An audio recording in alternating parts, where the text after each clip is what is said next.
Hey, what is up guys, welcome back to another video.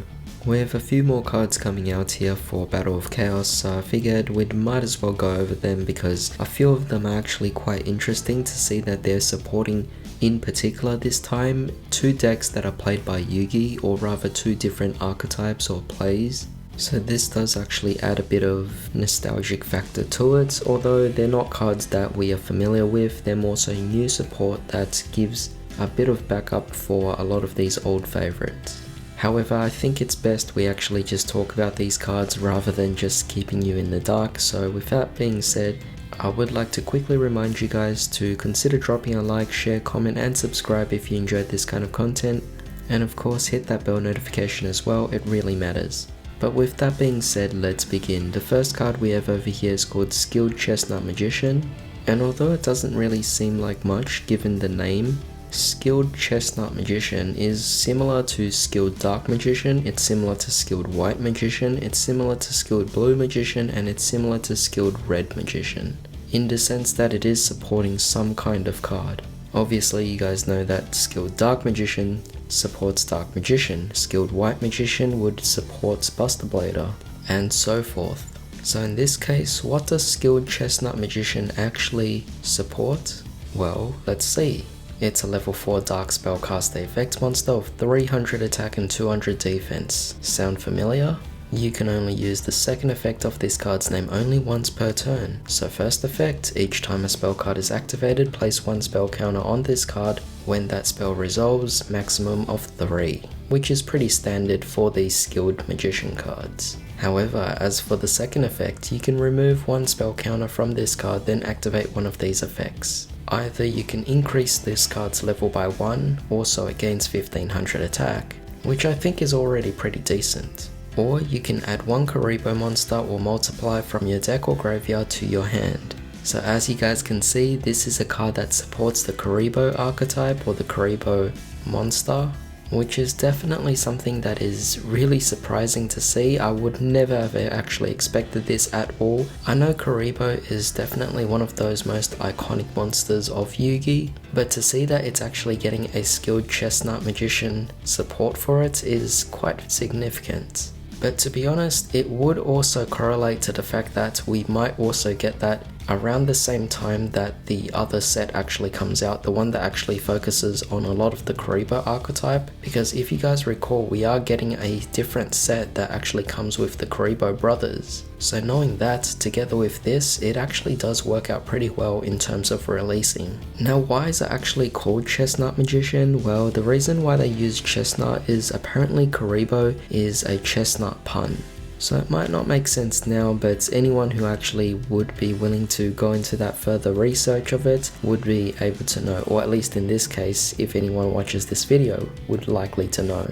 But I definitely like this card, it's really interesting. It's not overly broken, but it adds more to the actual kuriboh line itself. However, let's move on to the next ones here. These are definitely really interesting because we have some Magnet Warrior support. I think that's really awesome, but we also have here XYZ support as well. Now I don't mean XC support, we'll just get to these cards and you guys will actually get it. So the first card we have over here is Epsilon, the Magnet Warrior. That's absolutely fantastic because we already got Alpha, Beta and Gamma in the early series, of course, they're very nostalgic, and back in Invasion Vengeance I recall they actually released Delta, the Magnet Warrior. So seeing that they're continuing on to Epsilon as well, I'm truly happy about this.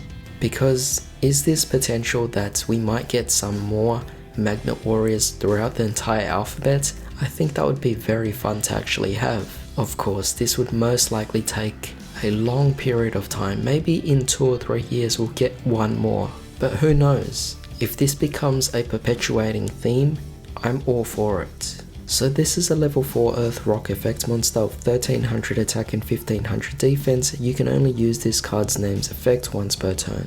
So if this card is normal or special summon, you could send one level 4 lower Magnet Warrior monster from your deck to the graveyard except Epsilon. This card's name becomes the same as that sent monster's name until the end phase. Then you could special summon one Magnet Warrior monster or one Magnet Warrior monster that does not share the same name.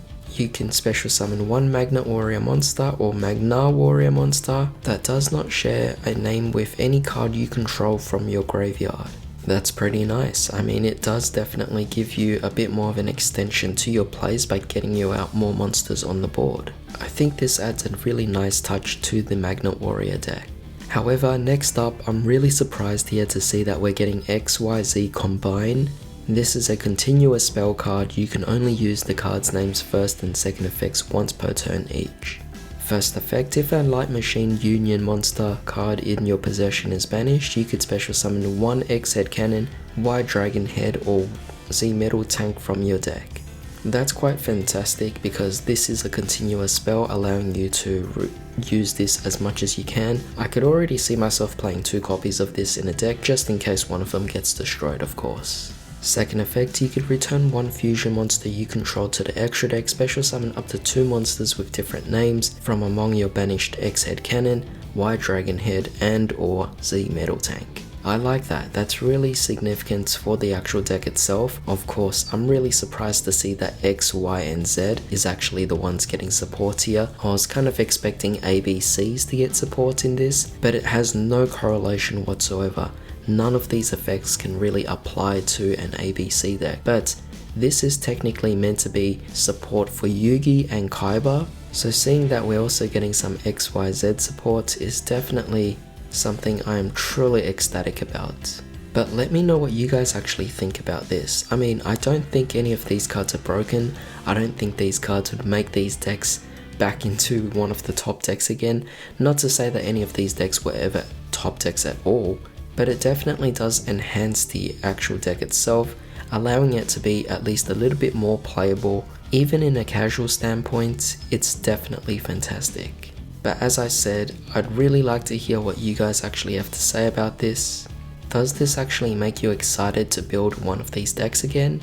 At least for me, it does seem interesting to build the XYZ deck, or the XYZ deck, because I currently do own an ABC deck, so it'd be quite a nice complement to that. However, that's pretty much it for today's video, so thanks for joining me today. I hope you all have a terrific day. I'll see you all next time.